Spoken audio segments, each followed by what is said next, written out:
For 28 years, nobody questioned why the physics professor knew classified nuclear procedures by heart, why he kept radiation detectors in his office, why his lab security protocols exceeded government standards. The nuclear terrorists were about to find out why. Welcome to True Human Tales. Before we begin this powerful story of hidden expertise and radioactive danger, tell me in the comments from which city are you watching this video today. And if you believe stories like this deserve to be heard, hit that subscribe button and help us honor the silent guardians who protect us from our most dangerous technologies. The University of Colorado's physics department occupied 3 floors of the Duane Physics Laboratory, a modern research facility that housed advanced nuclear physics equipment. With over 200 graduate students, 50 faculty members, and research grants exceeding $40 million annually, it was one of the premier nuclear science programs in the United States. For 28 years, Dr. Richard Steinberg had been the department's most respected professor. At 61, he taught advanced nuclear physics, supervised doctoral research, and maintained the university's nuclear materials laboratory. His colleagues knew him as a brilliant but quiet academic who published groundbreaking research and mentored countless students. Most of the university community saw Dr. Steinberg as the embodiment of the dedicated scholar, arriving early, staying late, and treating his laboratory with reverence. He lived alone in a modest house near campus, drove a well-maintained sedan, and spent his evenings reading scientific journals. Dr. Steinberg knows more about nuclear physics than anyone I've ever met, said Dr. Maria Santos, the department chair who'd worked with Richard for 15 years. His understanding of fission processes and weapons-grade material handling is encyclopedic. Sometimes I think he knows things that aren't in the textbooks. More than that, added Dr. James Park, a younger faculty member who'd been Richard's colleague for 8 years. The security protocols he maintains are incredible. Radiation monitoring, material tracking, access controls. It's like he's running a government facility. My graduate students joke that his lab is more secure than Fort Knox. But there were things about Dr. Richard Steinberg that didn't quite add up if you knew what to look for. His laboratory contained monitoring equipment that seemed excessive for university research, including radiation detectors and security systems that appeared to be military grade. His office was filled with technical manuals and classified government publications that went beyond civilian nuclear science, including weapons design specifications typically restricted to government personnel. Most telling of all, Dr. Steinberg had unusual knowledge of nuclear weapons technology and radiological threat assessment that extended beyond academic training. During the university's post-9/11 security upgrades, his recommendations for protecting nuclear materials had impressed federal agents who specialized in preventing nuclear terrorism. The Department of Energy had noticed Richard's competence during routine inspections of university nuclear facilities. When federal officials had conducted security assessments, Richard had identified vulnerabilities and countermeasures that seemed to come from practical experience rather than theoretical knowledge. His suggestions for enhanced material protection had been adopted as standard protocols nationwide. During the one serious incident the department had experienced, a laboratory accident that had threatened radioactive contamination, Richard had responded with crisis management skills that exceeded civilian academic training. He'd coordinated emergency responses using technical procedures that impressed nuclear safety specialists from the Department of Energy. "Guy thinks like a weapons specialist," muttered Agent Sarah Chen of the FBI's Nuclear Security Unit, who'd worked with Richard during a threat assessment the previous year. "Sometimes I think he understands nuclear weapons technology better than our own technical experts." What Agent Chen didn't know, what nobody knew, was that Dr. Richard Steinberg had spent 22 years in the Air Force, including 16 years as a nuclear weapons specialist and 6 years with special operations as a WMD expert. He'd been part of teams that maintained, transported, and secured nuclear weapons at strategic locations worldwide, and had developed expertise in preventing nuclear terrorism. Richard's specialty had been nuclear weapons technology and radiological threat prevention. He'd spent years learning to handle weapons-grade uranium, understand enrichment processes, and develop countermeasures against enemies seeking to acquire nuclear capabilities through theft or sabotage. His final deployment had been to a classified facility, where he'd spent 3 years developing protocols for preventing nuclear materials from falling into terrorist hands. That assignment had ended with an operation that still shaped how Richard viewed his civilian responsibilities. Intelligence agencies had discovered a plot by foreign agents to steal weapons-grade uranium from a military facility for terrorist organizations. Richard's team had developed the security protocols that prevented the theft, but the attack's sophistication had convinced him that similar threats would eventually target civilian facilities. Richard had left the Air Force in 1995 with an honorable discharge and skills that translated perfectly to civilian nuclear science. The university position had been ideal. It allowed him to use his nuclear expertise in peaceful research while maintaining vigilance over materials that could be catastrophically dangerous in the wrong hands. For 28 years, he'd found purpose in the dual role of educator and guardian, treating his laboratory like a mission that required both scientific excellence and constant security awareness. His nuclear materials were his responsibility, and he protected them with the same dedication he'd once brought to military weapons programs. But on a Thursday evening in October, Richard's two worlds collided in the most dangerous way possible. It was 8:47 p.m. when they entered. Richard was working late in his laboratory analyzing isotope samples when he heard sounds that made his blood run cold, multiple footsteps moving with tactical coordination through the physics building's normally quiet corridors. He looked up from his microscope and activated the discrete security monitor he'd installed in his office, an unofficial upgrade that provided surveillance coverage of the building's entrances. What he saw confirmed his worst fears. 5 men in dark clothing, moving with military precision, carrying equipment bags and wearing radiation detection devices, professional, coordinated, armed, and they were heading directly toward the nuclear materials laboratory. Richard's mind shifted into a mode he thought he'd left behind 28 years ago. Threat assessment, nuclear security protocols, radiological threat prevention.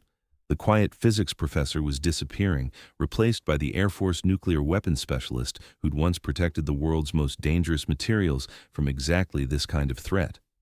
He activated the secure communication system he'd installed years earlier, an encrypted device that connected directly to FBI and Department of Energy emergency frequencies, and began transmitting coded alerts while he assessed the situation developing in his building. Through his security monitors, Richard watched the intruders systematically disable the building's standard security systems while moving toward the nuclear laboratory with the confidence of people who'd studied the facility's layout. These weren't opportunistic criminals. They were sophisticated operatives with specific knowledge of university nuclear programs. Richard's laboratory contained several kilograms of enriched uranium, multiple radioactive isotopes, and processing equipment that could be used to refine nuclear materials into weapons-grade components. In the wrong hands, even the university's research materials could be used to construct radiological weapons that could contaminate city blocks and cause mass casualties. But Richard also knew something the intruders hadn't counted on. His laboratory's security systems weren't just designed to prevent theft, they were designed to prevent sophisticated attacks. 28 years of military-grade paranoia had turned his academic research facility into one of the most secure nuclear installations outside government control. Richard reached for his emergency phone to call the FBI, then stopped. The nearest nuclear emergency response team was over an hour away, and the intruders were already inside the building. By the time help arrived, weapons-grade nuclear materials would be in terrorist hands. Time to act. Richard opened the secure equipment locker he'd maintained in his laboratory office, disguised as standard scientific instruments, but containing equipment he'd hoped never to need again.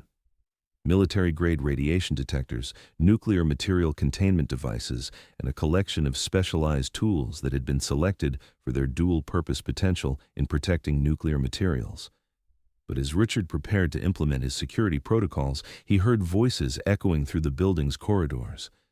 The intruders were close now, speaking in low tones as they approached the nuclear laboratory where Richard had spent 28 years conducting research that could either power cities or destroy them. 5 terrorists, unknown additional weapons, weapons-grade nuclear materials, potential for mass radiological casualties throughout Denver. It was exactly the nuclear security scenario he'd trained for his entire military career. Richard slipped into the network of maintenance passages and service corridors that connected the physics building's laboratories, moving through areas that were invisible to casual visitors but as familiar to him as his own home. 28 years of daily work had taught him every access point, every security checkpoint, every tactical advantage. The first terrorist never saw him coming. The man was positioned near the building's main laboratory entrance, using electronic equipment to bypass the standard security locks, while his partners maintained overwatch positions throughout the corridor. Richard emerged from a ventilation access directly behind him, moving with the controlled precision that had once made him an effective special operations specialist. A heavy scientific instrument became a weapon, and the terrorist was unconscious and zip-tied before he could raise an alarm. 1 down, 4 to go. But Richard's real advantage wasn't superior training. It was superior knowledge. He knew every system, every protocol, every piece of equipment that these terrorists were trying to access. He understood how nuclear materials could be weaponized, where they'd be most vulnerable to theft, and how to use the laboratory's safety systems as defensive tools. The second terrorist was neutralized when Richard activated the laboratory's emergency containment protocols, flooding the area with inert gas while triggering radiation alarms that created chaos and confusion to mask his approach through the building's service areas. The third and fourth went down when Richard used the physics building's experimental equipment against them. A laser system designed for isotope research became a blinding weapon, while liquid nitrogen storage tanks created concealment for rapid, silent takedowns. That left one terrorist and direct access to the nuclear materials that could turn Denver into a radioactive wasteland. Richard found the final intruder in his nuclear laboratory, standing over the secured storage containers that held the university's enriched uranium samples. The man was young, maybe 30, with the focused intensity of someone who understood exactly what he was trying to steal and why it was worth the enormous risk. "Step away from the materials," Richard said quietly, emerging from behind the laboratory's main analysis station with his hands visible but ready. "You have no idea what you're dealing with." The terrorist spun toward him, automatic weapon rising, but Richard was already moving. 28 years of academic life hadn't dulled reflexes honed in military nuclear facilities. The man found himself disarmed and restrained before he fully understood what had happened. But securing the intruders was only part of the mission. Richard still needed to ensure that no nuclear materials had been compromised and that no radiological contamination had occurred during the breach. Working with the systematic precision that had once protected nuclear weapons in dangerous locations, Richard conducted a complete inventory of his laboratory's nuclear materials, verified the integrity of all containment systems, and confirmed that no radioactive contamination had been released during the incident. When FBI agents and Department of Energy nuclear emergency specialists arrived 30 minutes later, they found 5 sophisticated nuclear terrorists in custody, a completely secure nuclear laboratory, and a physics professor calmly documenting the incident as if nothing unusual had happened. The questions came immediately and extensively. Who was he? How had he known what to do? Where had he learned to counter advanced nuclear theft operations using university laboratory equipment? Richard answered them with the same quiet professionalism he'd brought to 28 years of academic research. Yes, he'd served in the Air Force. Yes, he'd been trained for situations involving nuclear material security. No, he didn't consider himself a hero. He'd just done what needed to be done to protect dangerous materials from people who would use them to harm innocent civilians. But the investigation revealed more than Richard had wanted known. Military records that had been classified for years suddenly became relevant to a federal terrorism case. His service as an Air Force nuclear weapons specialist and Special Operations WMD expert, his deployments to classified nuclear facilities, his specialized training in nuclear security and radiological threat prevention, it all came out in the reports and witness statements. The photo in the physics department faculty lounge, the one showing 28 years of teaching awards in research excellence, suddenly took on new meaning. That quiet professor in the background of every departmental photo wasn't just Dr. Steinberg, the nuclear physicist. He was Technical Sergeant Steinberg, decorated military specialist, A warrior who'd spent 28 years quietly protecting one of the most dangerous academic nuclear programs in the country.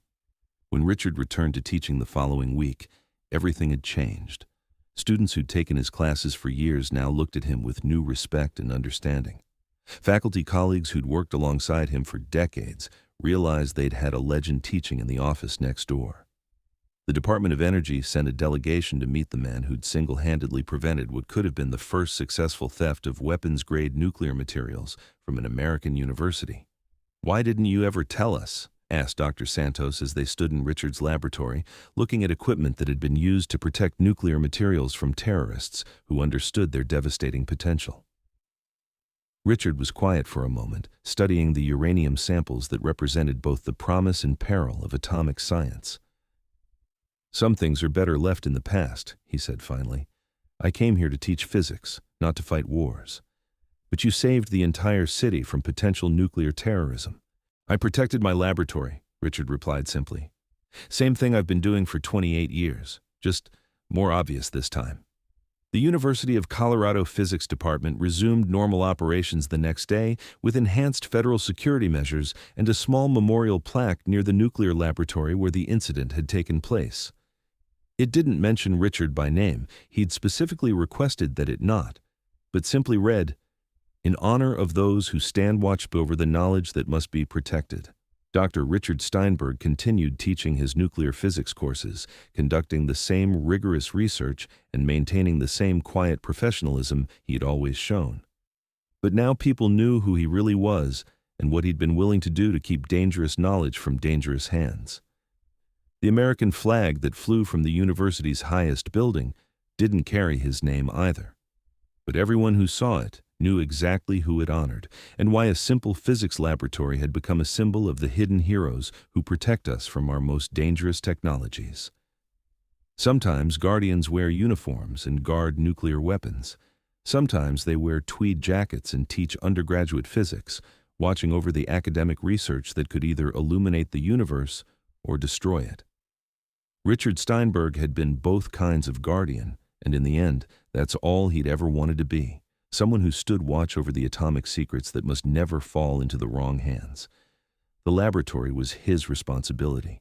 The materials were his mission. And for 28 years, he'd never let them down. So now I ask you, have you ever met someone whose quiet expertise protected dangerous knowledge or technology without you knowing the threats they were guarding against? Someone who stood watch over the scientific discoveries that could change the world for better or worse? Share their story in the comments below. Thank you for watching The Human Stories. If this story moved you, subscribe to support the channel. We publish stories that matter, stories that remind us that heroes don't always announce themselves, and that sometimes the most dangerous people are the ones quietly teaching the next generation of scientists. We'll see you in the next story. And remember, you never know who's standing guard over the knowledge that keeps our world safe.